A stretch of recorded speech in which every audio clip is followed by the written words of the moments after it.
6월 2일 월요일 새벽기도에 오신 여러분들 축복하고 환영합니다. 다 함께 사도신경으로 6월 2일 월요일 새벽기도회를 시작하겠습니다. 나는 전능하신 아버지 하나님 천지의 창조주를 믿습니다. 나는 그의 유일하신 아들 우리 주 예수 그리스도를 믿습니다.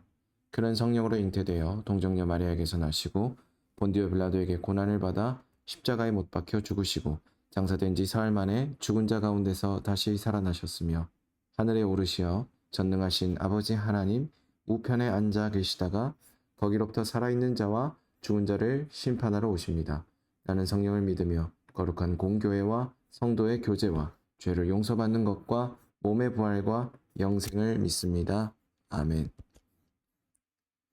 다 함께 찬송가 197장 은혜가 풍성한 하나님은 함께 찬송하겠습니다.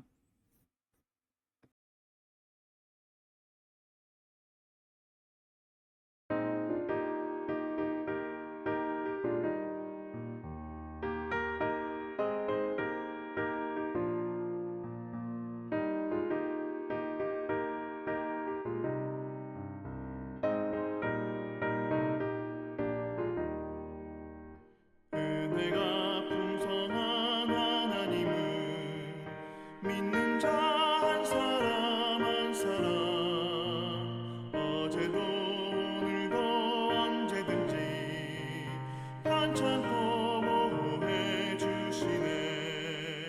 주여 성령의 은사들을 오늘도 내려 주소서. 성령의 뜨거운 불길로서 오늘도 충만케 하소서. 정욕과 죄악에 물든 맘을 성령의 불길로 태우사. 정결케 하소서. 태우소서. 깨끗게 하여 주옵소서. 주여 성령의 은사들을 오늘도 내려 주소서. 성령의 뜨거운 불길로서 오늘도 충만케 하소서.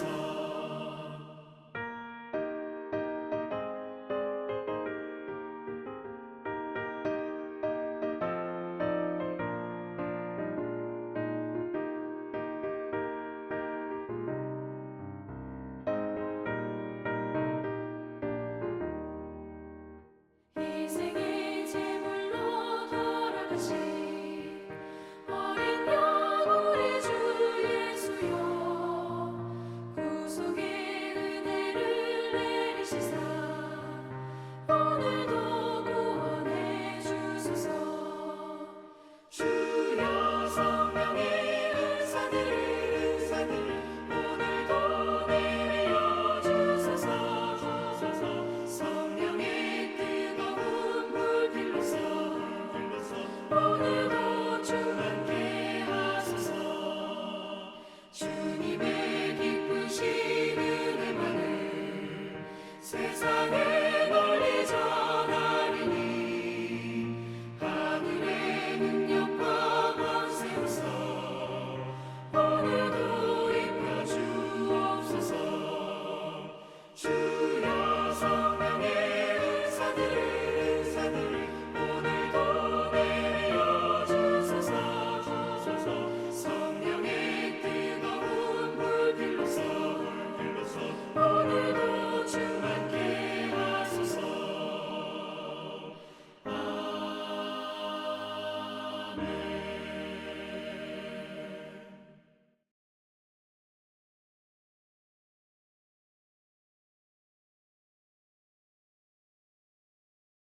이 시간에는 공동의 기도 제목을 위해서 함께 기도하겠습니다. 첫 번째로는 나라를 위해서 함께 기도하겠습니다. 나라를 위해서 함께 기도할 때에는 우리나라의 정치를 위해서 함께 기도하겠습니다. 우리나라의 정치가 경천의인과 공의의 가치를 지향하는 정치 될 수 있도록 위해서 기도하겠습니다. 특별히 현재 대선 국면에 놓여인 나라 상황이 굉장히 긴장감 있는 상태에서 흐르고 있습니다. 우리나라가 이 대선 국면에서 국론이 분열되거나 서로 의견이 다르고 정치적 지향점이 다르다고 하여 혐오와 분열로 나아가는 것이 아니라 먼저는 이 중요한 정치적인 이 행사를 통해 통합과 또 함께 화합으로 나아갈 수 있는 중요한 계기가 될 수 있도록 위해서 기도해 주시고 이 일을 통해서 선출될 국가 지도자들은 바로 이와 같은 일에 헌신하는 대통령으로 잘 역할 자리매김할 수 있도록 위에서도 함께 기도하겠습니다. 그리고 대선 과정이 공정하고 안전하며 또 그 무엇보다 이 대선을 통하여서 하나님께서 기뻐하시는 하나님께서 뜻하신 그 사람이 잘 세워질 수 있도록 위에서도 함께 기도하도록 하겠습니다. 두 번째로는 국내외 선교를 위해서 함께 기도하겠습니다. 국내외 선교를 위해서 함께 기도할 때에는 네팔 선교지를 위해서 함께 기도하겠습니다. 네팔 선교지 가운데 진행되고 있는 교회 개척과 학교 사역들이 있습니다. 현재도 이 교회 개척 사역을 통해서 또 학교 사역들을 통해서 유치부의 연령대인 어린이들이 함께 나오고 또 초등학교 연령대인 아이들도 함께 이 학교에 출석하게 되는데 복음의 접촉점으로 교회와 학교가 쓰임 받도록 또 위해서 함께 기도해 주시고 이 일을 위해 수고하시는 허태환 선교사님과 정경자 선교사님 함께 붙들어 주셔서 이 두 분을 통하여 아름답게 하나님 나라의 열매가 잘 맺혀질 수 있도록 위해서 기도해 주시고 이 두 분의 가정 가운데도 영역 간의 모든 필요를 채우시는 놀라운 은혜가 함께 하도록 또 위해서 함께 기도하겠습니다. 세 번째로는 삼성동안교회를 위해서 함께 기도하겠습니다. 삼성동안교회를 위해서 함께 기도할 때에는 하나님 나라 복음으로 도시를 새롭게 하는 우리 교회 비전을 위해서 함께 기도하겠습니다. 우리 교회가 이 비전을 붙잡고 특별히 우리 교회에 부어주신 이 비전대로 하나님 나라 복음을 신원동과 고양시 가운데 잘 흘려보내며 이것을 통하여 변화를 이루어내는 귀한 교회가 될 수 있도록 위해서 함께 기도하겠습니다. 네 번째로는 교우 가정을 위해서 함께 기도하겠습니다. 교우 가정을 위해서 함께 기도할 때에는 안정환 박연옥 교우의 가정을 위해서 함께 기도하겠습니다. 저희 교회 새신자로 함께 등록하여 지금에 이르기까지 계속해서 함께 교회로 지어져 가고 있습니다. 함께 이 교회로 지어져 가고 있는 이 교우들의 삶 가운데 무엇보다 영육 간의 필요가 주님으로 말미암아 풍성하게 채워지는 은혜가 있도록 위해서 기도해 주시고 하나님 나라의 풍성함을 경험하는 두 교우의 가정 될 수 있도록 또 위해서 함께 기도하겠습니다. 다섯 번째로는 새벽 기도회를 위해서 함께 기도하겠습니다. 계속해서 온라인으로 진행되고 있는 새벽 기도회 가운데 방송상의 차질 생기지 않도록 위해서 기도해 주시고 성령께서 들려주신 세밀한 음성을 듣는 귀한 시간 될 수 있도록 위해서 함께 기도하겠습니다. 함께 나눈 이 다섯 가지 기도 제목을 위해서 이 시간 한 목소리로 기도하겠습니다.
예수님 이름으로 기도합니다.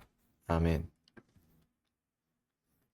오늘 하나님께서 우리 모두에게 주신 말씀은 역대상 2장 1절에서 55절까지의 말씀입니다. 역대상 2장 1절에서 55절까지의 말씀을 다 읽진 않겠습니다. 중간 정도까지 같이 함께 교독하시고 함께 오늘 주신 말씀의 은혜를 나누도록 하겠습니다. 역대상 2장 1절에서 55절까지의 말씀 한 절씩 우리 28절까지 같이 함께 교독하겠습니다. 한 절씩 교독합니다. 이스라엘의 아들은 이러하니 르우벤과 시므온과 레위와 유다와 이사갈과 스불론과 단과 요셉과 베냐민과 납달리와 갓과 아셀이더라.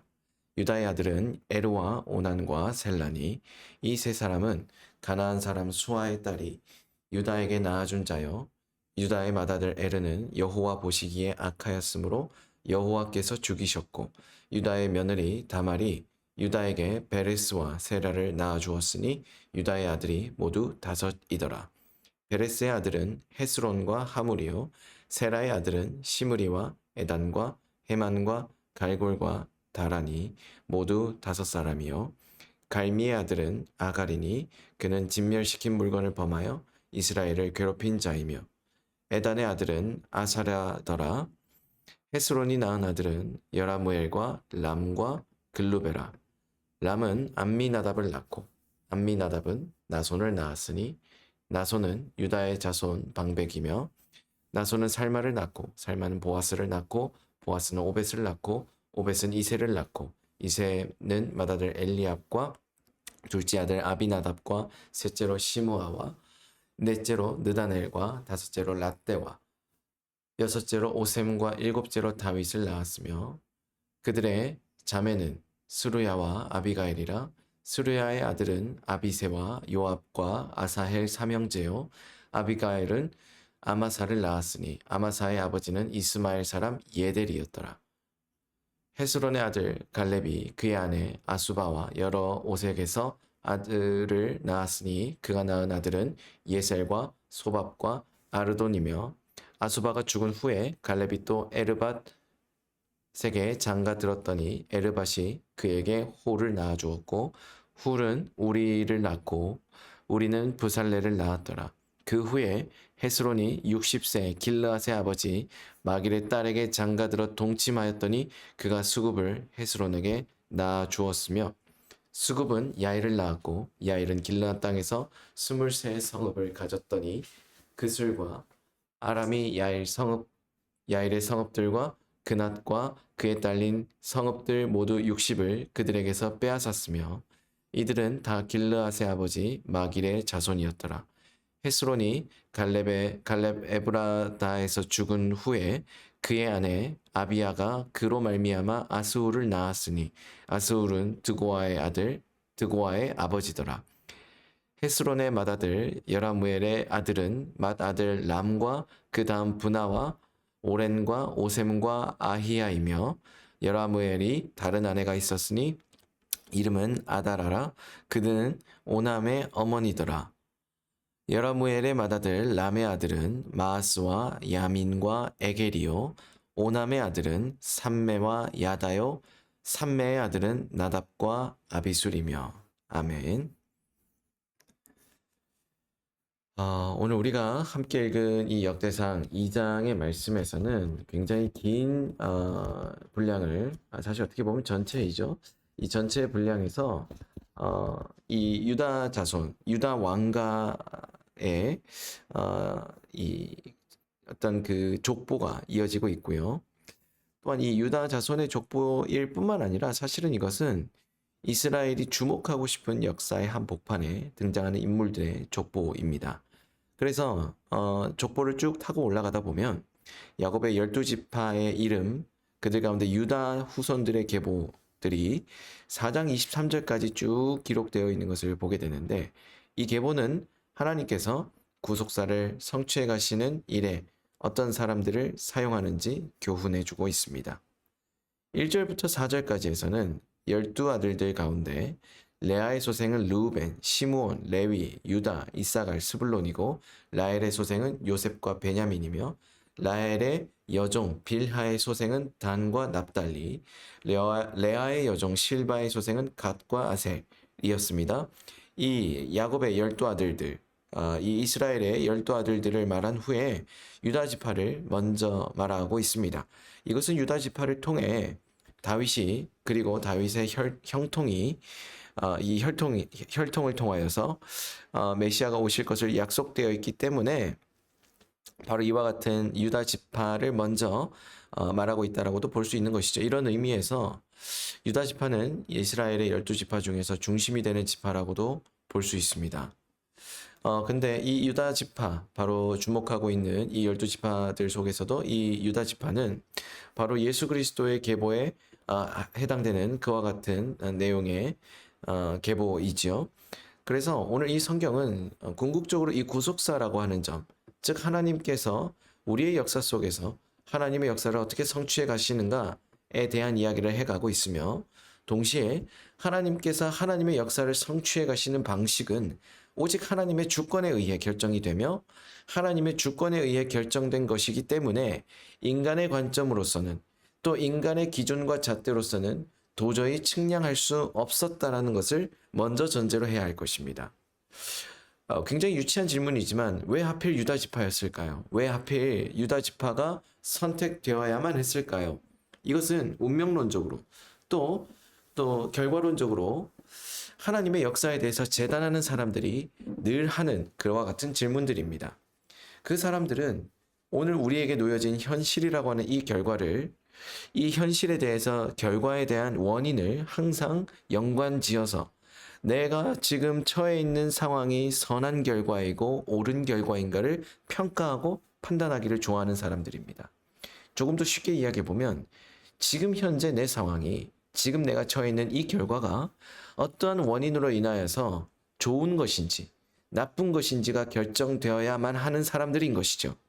물론 모든 사람들은 좋은 것에 자신의 결과가 있기를 바랍니다. 예를 들면 형통함이겠죠. 물질적으로 형통함, 또 육신적으로의 형통함, 또 여러 가지 관계의 측면에서의 형통함 등등, 이런 좋은 쪽으로서 우리의 인생이 형통하고 순탄하기를 바라고 있습니다. 또 그것에 대한 원인으로서 특별히 그리스도인들, 기독교를 종교로 가지고 있는 수많은 사람들은 자신이 가지고 있는 신앙이 작동되어서 그 신앙이 궁극적인 원인이 되어서 좋은 선한 결과를 낳기를 누구나가 다 기대하고 있습니다. 그래서 어떤 사람들은 신앙이 열심이기 때문에 그 신앙의 열심으로써 이런 기대를 하게 되죠. 하나님, 제가 하나님을 열심히 믿고 있기 때문에 앞으로의 제 앞날을 책임져 주시며 앞으로의 제 앞날 가운데 순탄한 일들이 있게 해주십시오. 이것은 절반은 맞고 절반은 틀린 이야기입니다. 왜냐? 우리가 하나님을 믿는 이유 자체가, 열심을 다하여 믿는 이유 자체가 우리의 순탄한 결과를 확보하기 위한 전제 조건이 아니기 때문입니다. 우리가 하나님을 신앙의 유일한 대상으로 삼고 그분을 믿음의 유일한 대상으로 삼고 살아가는 궁극적인 원인은 그분만이 유일하게 의지할 분이기 때문에 그렇습니다. 순탄하고도 형통한 결과를 담보해줄 보증인 이 되시기도 하지만 그 자체가 목적이 되어 하나님을 믿기 시작하면 우리는 어느새 하나님을 이용하고 있는, 목적과 수단으로 대하고 있는 우상 숭배자들이 되어 있다라는 것이지요. 사랑하는 여러분, 오늘 하나님께서 이와 같이 우리의 시간 속에서 이루어 가시는 놀라운 역사들이 있는데, 우리가 이 역사를 우리의 기준과 우리의 관점과 우리의 시각으로 판단하고 바라보기 시작하면 그것은 자꾸만 결과론적이고 운명론적인 어떤 그런 흐름으로 나아갈 수밖에 없게 됩니다. 하나님, 제 삶이 왜 이렇습니까? 제 지금 형편은 왜 이렇습니까? 제가 무엇을 더 해야 이 상황이 개선될 수 있을까요? 이것은 여전히 자신이 자기의 삶의 주도권을 쥐고 있는 주인이라는 것을 스스로 증명하는 셈인 것이죠. 사랑하는 여러분, 오늘 우리의 삶의 주도권을 온전히 주님께 맡겼다라고 한다면, 주님, 우리의 상황이 지금 너무나도 어렵습니다. 우리를 긍휼히 여겨주시고 선한 길로 인도하실 주님을 끝까지 의지하게 하여 주옵소서. 바로 이와 같이 의존적인 형태의 기도가 이루어져야 하는 것입니다. 자기중심성이 짙은 기도에서 하나님 중심된 그 기도가 우리 가운데 나타나야 한다는 것이죠. 바로 이것이 인간의 시간 속에서 하나님의 역사를 이루어 가시는, 놀라운 역사를 이루어 가시는 그 하나님을 믿는 참된 신앙인의 모습일 것입니다. 바로 이와 같은 사람들의 계보를 통해서 오늘 우리는 이와 같은 교훈을 발견할 수 있습니다. 5절부터 17절까지도 역시 마찬가지로 유다가 다말에서 낳은 아들 이 베레스의 아들을 말한 후 두 번째 아들 세라의 가게를 이야기하죠. 해서 쭉 해서 이어지게 되고요. 18절에서 55절까지의 말씀에서는 헤스론의 가게가 계속해서 이어집니다. 18절에 보면 헤스론의 아들 갈렙이 그의 아내 아수바와 여리오색에서 아들을 낳았으니 그 낳은 아들은 예셀과 소밥과 아르돈이며 라고 시작합니다. 그래서 9절에서 헤스론의 아들은 여라무엘과 람과 글루베라고 했는데 여기에서 또 다시 그의 아들을 언급하고 해서 계속 그 장면들이 이어져 갑니다. 그리고 25절부터 55절까지는 헤스론의 맏아들 여라무엘의 가게를 말하고 있습니다. 사실 이곳에 등장하는 수많은 사람들의 이름들이 여러분들에게 있어서는 굉장히 생소하고요. 저 역시도 마찬가지로 신학을 전공했다고도 하지만 익숙한 인물들 물론 많습니다. 하지만 생소한 인물들도 그에 못지않게 많습니다. 성경이 주목하고 있고 주목하지 않는 인물들이 있습니다. 성경이 집중해서 그의 인생을 조명하여 하나님께서 그에게 어떻게 역사하셨는지를 조명하는 사람, 그리고 조명하지 않는 사람들도 물론 있지요. 그렇다고 해서 조명하지 않고 지나가는 사람들이 하나님의 역사에 전혀 무관심하게 방치된 사람이라고 볼 수 있을까요? 그렇지 않습니다. 그런데 많은 사람들은 오늘 여기에서 특별한 언급이 붙는 사람들에게만 하나님께서 역사하셨다라고 착각합니다. 그러나 하나님은 모든 사람을 통하여서 하나님의 역사를 현재도 이루어가고 있습니다. 그러나 이 하나님의 역사 가운데 적극적으로 동참하고 있는 사람과 소극적으로 동참하고 있는 사람과 그것을 완강하게 거부하고 있는 사람들이 동시에 존재한다는 것이죠. 바로 이와 같은 세 부류의 사람들, 적극적으로 동참하고 소극적으로 동참하고 완강하게 거부하는 이 세 종류의 사람들이 모두가 다 하나님의 역사, 하나님께서 그들을 통해 하나님의 역사를 이루어 가시는 세 종류의 사람들인 것이죠. 그래서 성경이 주목하고 있는, 특별히 긴 서술을 붙여서 주목하고 있는 사람들은 하나님께서 치열하게 그들과 다투어 가시면서 하나님께서 그들을 통하여 이루어 놓으신 놀라운 역사를 오늘 성경을 통해 우리에게 전해지고 있는 것입니다. 그런데 제가 여기에서 또 한 가지 이야기하고 싶은 것은 성경에서 언급되지 않았다고 해서 과연 그들이 하나님의 역사 가운데 전혀 소외된 자로 볼 수 있느냐라는 질문을 처음 던졌습니다. 적극적으로 하나님의 역사에 참여한 자들 중에서도 비중 있게 다뤄진 사람들과 조금 덜 비중 있게 다뤄진 사람들이 있습니다. 여러분, 사람들은 항상 그래서 얼마만큼의 양적으로 하나님 앞에서 쓰임받았고 양적으로 하나님께서 언급하셨느냐를 자꾸만 주목하게 되는데요. 오늘 우리가 주목해야 될 것은 성경에서 주목하고 있는, 성경에서 조명하고 있는 그 사람들의 양적인 언급이 아닙니다.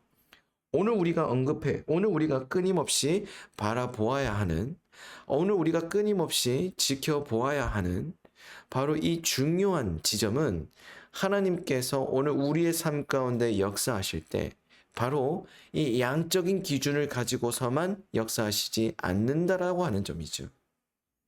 우리의 삶 속에 그래서 하나님께서 얼마나 잦은 횟수로 그렇게 역사하셨느냐, 얼만큼 대단한 용량의 역사를 우리에게 나타내 보이셨느냐가 기준이 되면 오늘 이 계보 끝에 결국 등장하게 될 예수 그리스도, 그분이 오신 사건과 그리고 다시 오시겠다라고 약속하신 그 재림하실 예수 그리스도를 도저히 기다릴 수 없는 성급한 그리스도인이 될 뿐만 아니라 때로는 그리스도인인 척하면서 명목상 그리스도인이 되기도 하고 그리스도인이기를 거부하며 살아가게 되기도 한다라고 하는 것이죠. 사랑하는 여러분, 오늘 우리는 이 계보를 다 읽지 않아도 결국 이 계보 끝에 예수 그리스도께서 오시는 것을 이야기하고 싶어 한다는 것을 이미 다 알고 있습니다.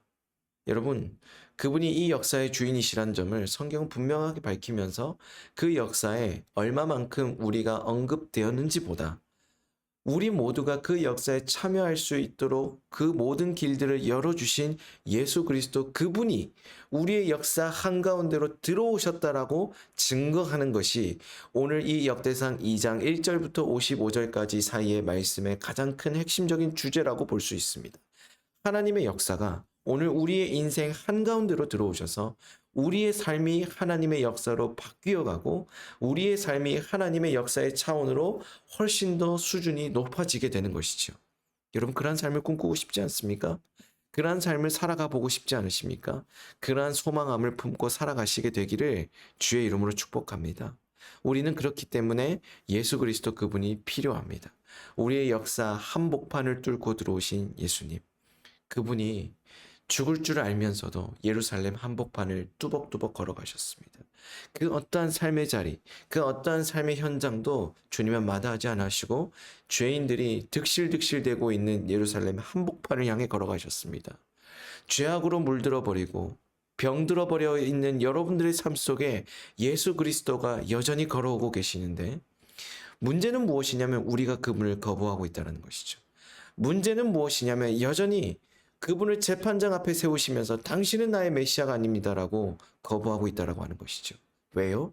여전히 내 삶의, 내 인생의 역사의 주인공은 나이기 때문입니다. 여러분, 그와 같은 우상 숭배자의 삶에서 다시 한번 돌이켜 우리의 역사의 중심에, 한복판에 다시 한번 좌정하기를 원하시는 예수 그리스도 그분 한 분만을 의지합시다.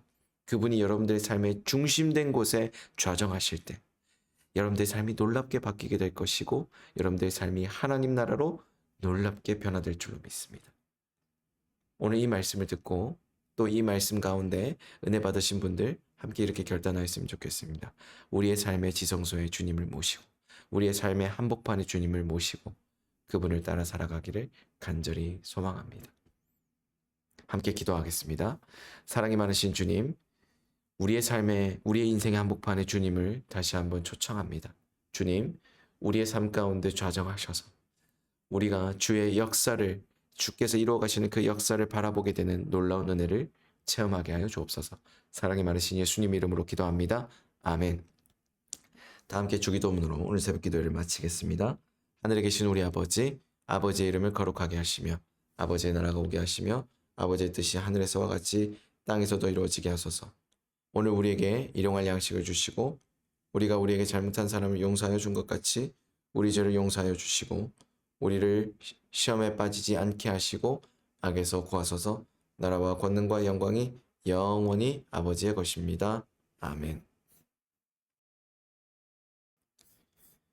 이 시간 이후에는 각자 가진 기도 제목을 위해서 기도하겠습니다.